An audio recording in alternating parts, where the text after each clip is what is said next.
ஏழை எளிய மக்களின் தேவைகளை உணர்ந்து அவர்கள் கேட்பதற்கு முன்பாகவே அவற்றை நிறைவேற்றி தரக்கூடிய அரசு உங்கள் திராவிட மாடல் அரசு.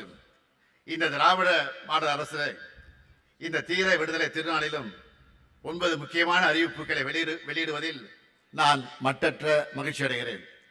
முதல் அறிவிப்பு, மாநில அரசு விடுதலை போராட்ட வீரர்களுக்கு தற்போது வழங்கி வரக்கூடிய மாதாந்திர ஓய்வூதியம் 22,000 ரூபாயாக உயர்த்தி வழங்கப்படும். இரண்டாவது அறிவிப்பு, மாநில அரசு விடுதலை போராட்ட தியாகிகளின் குடும்பங்களுக்கு தற்போது வழங்கி வரும் மாதாந்திர குடும்ப ஓய்வூதியம் 12,000 ரூபாயாக உயர்த்தி வழங்கப்படும். மூன்றாவது அறிவிப்பு, வீரபாண்டிய கட்டபொம்மன் வழித்தோன்றர்கள் முன்னாள் ராமநாதபுரம் மன்னர் முத்துராமலிங்க விஜய ரகுநாத சேதுபதியின் வழித்தோன்றர்கள், சிவகங்கை மருது சகோதரர்கள் வழித்தோன்றர்கள் மற்றும் வாவு சிதம்பரனார் வழித்தோன்றல் பெற்று வரக்கூடிய மாதாந்திர சிறப்பு ஓய்வூதியம் 11,000 ரூபாயாக உயர்த்தி வழங்கப்படும். நான்காவது அறிவிப்பு, 2ஆம் உலகப் போரில் பங்கேற்ற தமிழ்நாட்டை சார்ந்த முன்னாள் படை வீரர்களுக்கு வழங்கப்படும் ஆயுட்கால மாதாந்திர நிதி உதவி 15,000 ரூபாயாக உயர்த்தி வழங்கப்படும். ஐந்தாவது அறிவிப்பு, 2ஆம் உலகப் போரில் பங்கேற்ற வீரர்களின் கைம்பெண்களுக்கு வழங்கப்படும் ஆயுட்கால மாதாந்திர நிதி உதவி 8,000 ரூபாயாக உயர்த்தி வழங்கப்படும்.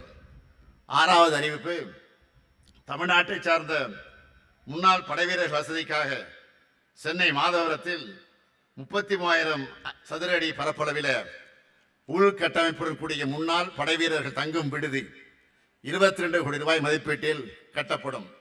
ஏழாவது அறிவிப்பு, தமிழ்நாட்டின் மலைப்பகுதியில் செயல்படுத்தப்படும் கட்டணமில்லா விடியல் பயண திட்டம் மாற்றுத்திறனாளிகளுக்கும் விரிவுபடுத்தப்படும். எட்டாவது அறிவிப்பு, ஓட்டுநர் பயிற்சி பெற மாநில அளவில் ஒரு பயிற்சி மையம், மண்டல அளவில் 2 பயிற்சி மையங்கள் மற்றும் மாவட்டத்திற்கு ஒரு ஓட்டுநர் பயிற்சி பள்ளி ஆகியவை தொடங்கப்படும்.